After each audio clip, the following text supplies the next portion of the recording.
Hi again, everyone. Welcome back to Late Night Worship. This is number 236.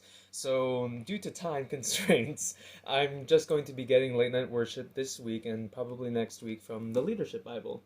So, if you weren't here last on Tuesday, I just read an excerpt from the Bible, and then the Leadership Bible has a little devotion, something to think about in regards to a principle of leadership that can help you in the week.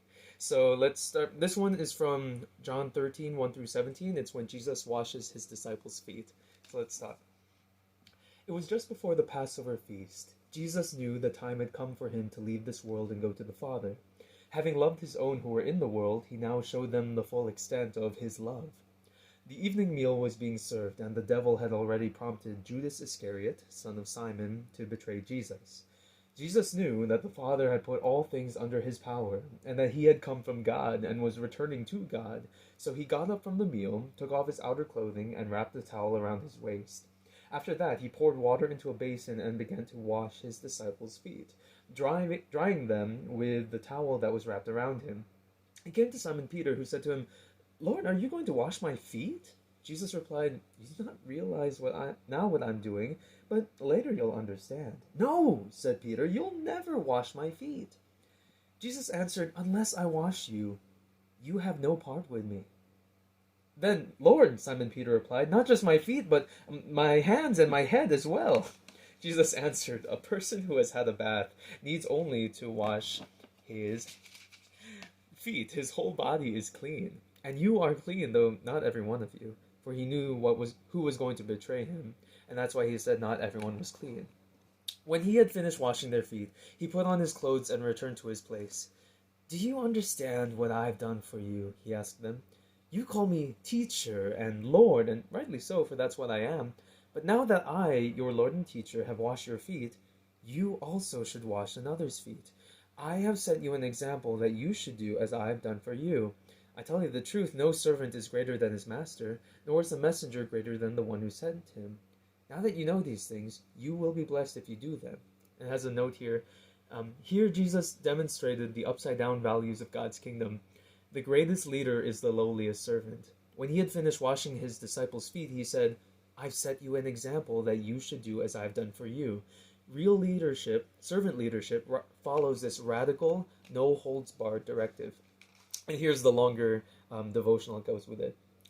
Pat Riley, the outstanding NBA coach, wrote about the danger of me. He said, "The most difficult thing for individuals to do when they're part of the team is to sacrifice. It's so easy to become selfish in a team environment, to play for me.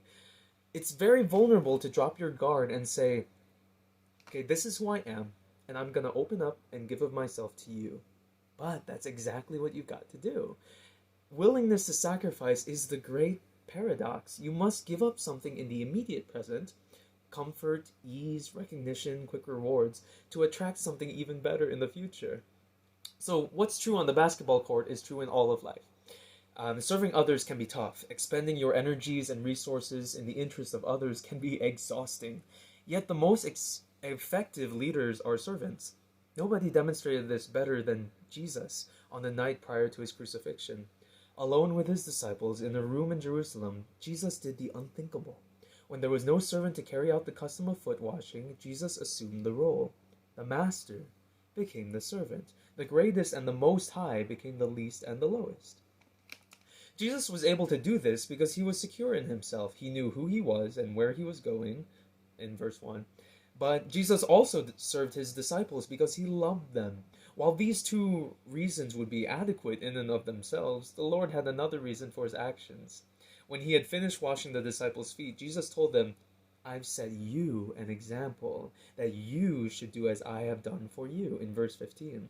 The Lord didn't tell them to do what he had done. He commanded them to do as he had done. They weren't to become full-time foot washers, but rather full-time servers of men and women.